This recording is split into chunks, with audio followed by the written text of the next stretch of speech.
2025 के इस कुंभ में एक व्यक्ति आया और पूरी महफिल ही लूट कर ले गया। उस व्यक्ति का नाम है दोस्तों अभय सिंह, जिसको लोग आईआईटी बाबा के नाम से जानते हैं। दोस्तों, आज के समय में हम ऐसे युग में जी रहे हैं जहां पर लोग दो ग्रुप में बटे हुए हैं। पहले तो वो लोग हैं जो सिर्फ विज्ञान को ही सत्य मानते हैं और दूसरे वो हैं जो सिर्फ अध्यात्म को ही सत्य मानते हैं। लेकिन दोनों ही अपनी विचारधाराओं को लेकर के कट्टर हो गए हैं और दोनों एक दूसरे की बातों को स्वीकार ही नहीं करते। लेकिन इस बीच जब अभय सिंह आते हैं तो वो विज्ञान के साथ साथ अध्यात्म की भी बात करते हैं। वो विज्ञान को अध्यात्म से जोड़ कर देखते हैं। और दोस्तों, वो ऐसे व्यक्ति हैं जो आईआईटी से पढ़े हुए हैं। एरोस्पेस इंजीनियरिंग में उन्होंने बीटेक किया हुआ है। कनाडा में 36 लाख के सालाना पैकेज पर जिन्होंने नौकरी की।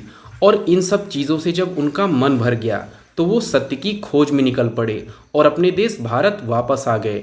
और इस कुंभ के बीच में वो लोगों के आकर्षण का केंद्र बन गए। दोस्तों, अक्सर आपने ये देखा होगा कि लोग अक्सर ये कहते हैं कि जो बाबा लोग होते हैं वो अनपढ़ होते हैं, वो तो पढ़े लिखे होते ही नहीं।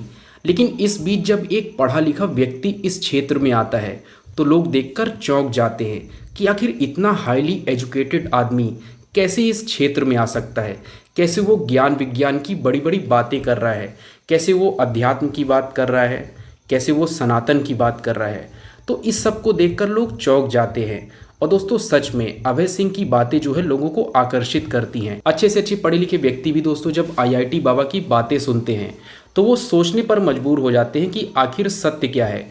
क्या सत्य सिर्फ किताबों से जाना जा सकता है या सत्य इससे भी परे है। और दोस्तों, मैं भी देखकर चौंक गया कि एक ऐसा व्यक्ति आया है जो मेटाफिजिक्स पर बात करता है, जो फिजिक्स पर बात करता है, क्वांटम फिजिक्स पर बात करता है, टाइम ट्रेवल की ओर संकेत करता है। तो दोस्तों, इतनी बड़ी ज्ञान विज्ञान की बातें आखिर कोई व्यक्ति कैसे कर सकता है। साथ में वो अध्यात्म की भी बात करते हैं। तो दोस्तों, इसी संबंध में मैंने आईआईटी बाबा की इंटरव्यूज़ देखे, उनके कई वीडियोस देखे और उस आधार पर जानने का प्रयास किया कि आखिर उनकी फिलॉसफी क्या है। तो आखिर ऐसे उनके कौन से विचार हैं जिनके संबंध में हमें जानना चाहिए। पहली बात तो ये है कि यू आर द वर्ल्ड, यानी आप ही अपने भीतर अपनी दुनिया है। जो भी चेतना है वो आपके भीतर है और जो भी आप देख रहे हैं वो स्वयं को ही देख रहे हैं, वो आप किसी और व्यक्ति को नहीं देख रहे। यानी दोस्तों, आपके भीतर जो भी विचार पैदा होते हैं वो ही बाहरी संसार में जो है रिफ्लेक्ट होते हैं। जैसे अगर आप एक किसी पेड़ को देख रहे हैं तो वो आपके ही विचारों का रिफ्लेक्शन है। यानी सारा जो खेल है वो आपके भीतर ही चल रहा है। दूसरी बात दोस्तों ये है कि जैसे लोग कहते हैं कि संसार जो है असत्य है, संसार जो है सिर्फ माया मात्र है। तो अगर संसार असत्य है तो हम भी तो संसार का ही अंग हैं, तो हम भी असत्य हो गए। फिर असत्य होकर के हम इस संसार में सत्य कैसे बोल सकते हैं। तो दोस्तों, अगर आप सत्य बोल रहे हैं तो फिर संसार असत्य कैसे हो सकता है। तो फिर आप खुद को ही गलत ठहरा रहे हैं। तो जब कोई व्यक्ति ऐसी बातें करता है तो उसको तो लोग जरूर सुनेंगे, उसको तो लोग जरूर देखेंगे, वो जरूर जिज्ञासा का विषय बनेगा। जब दोस्तों वो कनाडा से वापस आए तो उन्होंने जो है भारत की पदयात्रा की, अनेक धामों पर वो गए, अनेक प्रकार की उन्होंने ध्यान की विधियाँ की, मेडिटेशन किया। और उनका कहना ये है कि मैं जो है हर चीज़ को प्रैक्टिकली तौर पे अनुभव कर रहा हूँ।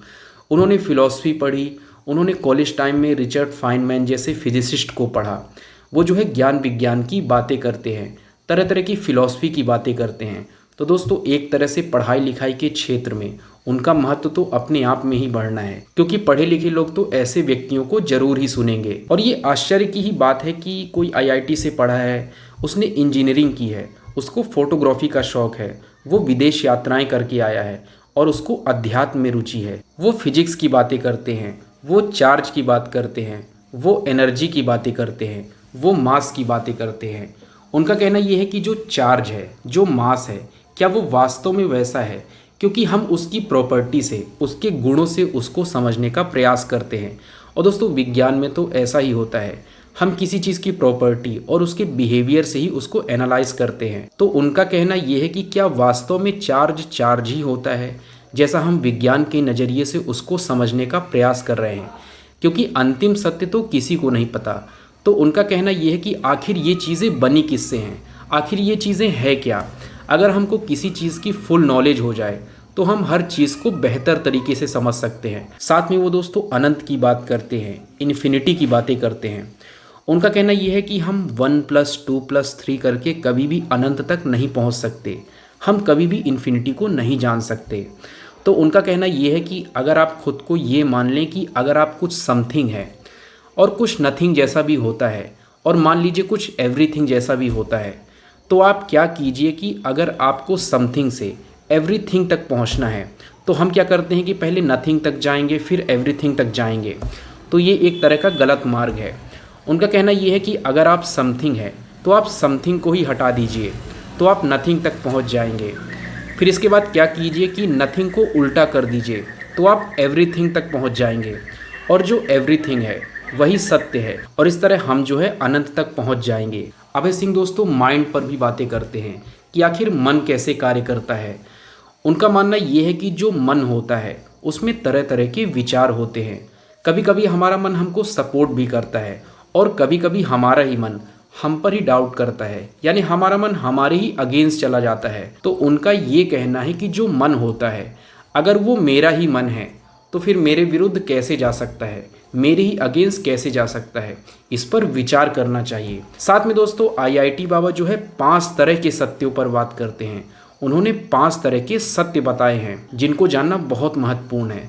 तो दोस्तों अब हम जो है 5 तरह के सत्यों पर चर्चा करेंगे जो आईआईटी बाबा के ही अपने विचार हैं, जिसमें दोस्तों पहला सत्य है ब्रह्म सत्य। ये हमारे शरीर का सत्य है। हमारे मन और हमारे इंद्रियों के कारण हमारे ही भीतर अनेक तरह के पैटर्न्स बनते हैं, यानी जो भी हम सोचते हैं, जो भी हम देखना चाहते हैं, वैसे ही हमारे भीतर पैटर्न्स बनते हैं, और उन्हीं पैटर्न्स के कारण हमको यूनिवर्स वैसा ही दिखाई देता है जैसा हम उसको देखते हैं। तो जो हमारा शरीर है वो एक तरह की मशीन है। हमारी मशीन जैसा पैटर्न बनाएगी हमको दुनिया वैसी ही नज़र आएगी।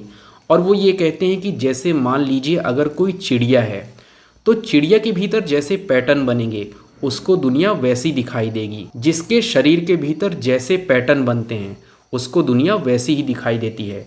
जैसे वो कहते हैं कि जो एक हनी बी होती है उसको संसार अपने तरीके से दिखाई देगा क्योंकि उसने अपने पैटर्न्स बनाए हैं। तो अलग अलग शरीरों के लिए पैटर्न्स भी अलग अलग बनते हैं और उनको दुनिया वैसी ही दिखाई देती है जैसे उनके पैटर्न होते हैं। और अब हम दोस्तों दूसरे सत्य के बारे में बात करेंगे। तो आईआईटी बाबा कहते हैं कि जो दूसरा सत्य है वो है विष्णु का सत्य। तो जैसे दोस्तों पहले सत्य में तो संसार हमको दिख गया, अब हमें संसार को महसूस करना है। तो वो ये कहते हैं कि संसार को देखने और महसूस करने के तरीके भी लोगों के अलग अलग होते हैं। यानी इस दुनिया में जितने भी जीव जंतु हैं इस संसार को वो जो महसूस करते हैं, इस संसार का जो वो अनुभव करते हैं, तो सभी के जो अनुभव होते हैं वो अलग अलग होते हैं। अनुभव करने की भी पैटर्न्स अलग अलग बनते हैं। इसी कारण हर जीव जंतु अपने तरीके से संसार का अनुभव कर पाता है। वो अपनी तरीके से सुख दुख का अनुभव करता है, और अलग अलग अनुभव होने के कारण ही संसार में हमको विभिन्नता नजर आती है। संसार में कोई भी व्यक्ति दूसरे जीव के समान दिखाई नहीं देता। तो दोस्तों आईआईटी बाबा का ये कहना है कि जो ये दूसरा सत्य है ये तो हो गया विष्णु का सत्य, लेकिन उन्होंने इस सत्य को अर्ध सत्य कहा है। यानी उनका ये कहना है कि जो ये सत्य है ये आधा सत्य है, अधूरा सत्य है, ये पूर्ण सत्य नहीं है। और दोस्तों तीसरे सत्य के बारे में वो ये कहते हैं कि जो तीसरा सत्य है वो है शिव का सत्य। और शिव के सत्य के संबंध में उनका मानना ये है कि यूनिवर्स में जितने भी पैटर्न्स बन रहे हैं, चाहे वो यूनिवर्स को देखने के पैटर्न हो, चाहे वो यूनिवर्स को समझने के पैटर्न हो, तो दोस्तों ये जो पैटर्न होते हैं ये भी एक तरह की प्रोजेक्शन मात्र ही हैं। और उनका कहना ये है कि पैटर्न बनने के अलावा जो खाली स्पेस बच जाता है जहाँ पर कोई पैटर्न नहीं बन रहा है, जो हमारी समझ से परे है, वही जो है शिव तत्व है, वही जो है शिव का सत्य है। और दोस्तों आगे बढ़ते हैं और बात करते हैं चौथे सत्य के बारे में, जिसको उन्होंने पूर्ण सत्य कहा है। उनका ये मानना है कि जब ब्रह्म सत्य, विष्णु का सत्य और शिव का सत्य तीनों को मिला दिया जाता है तो एक तरह से पूर्ण सत्य का निर्माण होता है। तो शिव और पार्वती का जो सत्य है वो भी पूर्ण सत्य है। यानी अगर शिव सत्य है तो संसार भी सत्य है, और यही जो है पूर्ण सत्य है। यानी दोस्तों उदाहरण के लिए ऐसे समझिए कि जो शिव हैं वो परमात्मा हैं, और जो पार्वती हैं यानी जो शक्ति हैं वो प्रकृति हैं, वो नेचर है। यानी आँखों से जो हमें दिखाई दे रहा है वो शक्ति का सत्य है। तो परमात्मा अगर सत्य है तो जगत भी सत्य है। तो आईआईटी बाबा तो यहाँ तक कहते हैं कि अगर आप संसार में रहकर सत्य बोल रहे हैं तो आप जिस संसार में रह रहे हैं वो भी सत्य होना चाहिए। क्योंकि अगर आप संसार को ये कह दोगे कि संसार असत्य है, संसार माया है, तो आप जगत को झूठा कह रहे हो और झूठे जगत में तो आप भी रह रहे हैं। तो अगर जगत झूठा हो गया तो आपकी बात भी झूठी हो गई। तो अगर आप ये कह रहे हैं कि मैं तो सत्य बोल रहा हूँ लेकिन संसार जो है वो तो झूठा है, वो तो असत्य है, तो ये एक तरह से कॉन्ट्रडिक्टरी बात हो गई। तो उनका ये कहना है कि अगर शिव सत्य है तो जगत भी सत्य है, पार्वती की जो शक्ति है वो भी सत्य है। और दोस्तों इसके आगे वो पांचवें तरह के सत्य की भी बात करते हैं जिसको उन्होंने अटल सत्य का नाम दिया है। उनका ये कहना है कि जब शिव और पार्वती की शक्ति दोनों आपस में एक हो जाती है तो अटल सत्य का निर्माण होता है। जैसे मान लीजिए दोस्तों, शिव और पार्वती की जब शक्ति आपस में मिल गई तो परमात्मा और जगत की जो शक्ति है वो आपस में मिल गई, तो वहाँ पर किसी भी तरह का शब्द नहीं बसता, वहाँ पर किसी भी तरह की विशेषता नहीं बसती, वहाँ पर किसी भी तरह का गुण नहीं बसता। यानी जो अटल सत्य है वो पूर्ण सत्य से भी ऊपर है, जिसको शब्दों से वर्णित नहीं किया जा सकता। वो एक तरह से अनिर्वचनीय स्थिति है, यानी उसका शब्दों से वर्णन नहीं किया जा सकता। और दोस्तों युवाओं के लिए तो एक ज़रूरी बात वो ये कहते हैं कि जैसे दोस्तों आज की दुनिया में जो है डिप्रेशन फैला हुआ है, लोग जो है चिंतित हैं, लोग बहुत चिंता करते हैं। तो अभय सिंह तो ये कहते हैं कि जो डिप्रेशन होता है उसके ज़रिए प्रकृति क्या करती है कि वो हमें संभालने का प्रयास करती है, वो हमें संभालती है। तो डिप्रेशन के ज़रिए जो है हमारे भीतर पॉजिटिव चेंज ही होते हैं, हमको इसको निगेटिव वे में नहीं लेना चाहिए। गुरु के विषय में तो अभय सिंह ये कहते हैं कि अगर आप किसी को गुरु बना रहे हैं तो आपके भीतर ये विश्वास होना चाहिए कि जिसको मैं गुरु बना रहा हूँ वो एक इनलाइटेंड आदमी है, यानी उसको सत्य की प्राप्ति हो चुकी है, तभी जो है आप उसको गुरु बनाते हैं। और हमें ऐसे ही व्यक्तियों को जो है गुरु बनाना चाहिए। और दोस्तों आध्यात्मिक सिंबल जो हमारे सनातन धर्म में है, जो हिंदू धर्म में अनेक तरह के सिंबल्स हैं, चाहे वो ओम की आकृति हो, चाहे वो संस्कृत भाषा हो, चाहे वो शब्द हों, चाहे वो जितने भी तरह के चित्र हों, तो उनका ये कहना है कि अगर हम उनको समीकरण में बदल दें, यानी अगर हम उनको इक्वेशन में बदल दें, इसके बाद हम उनको समझने का प्रयास करें, तो उनका ये कहना है कि अध्यात्म को जो है वैज्ञानिक नज़रिए से समझा जा सकता है। तो दोस्तों ये थी आईआईटी बाबा यानी अभय सिंह की फिलॉसफी।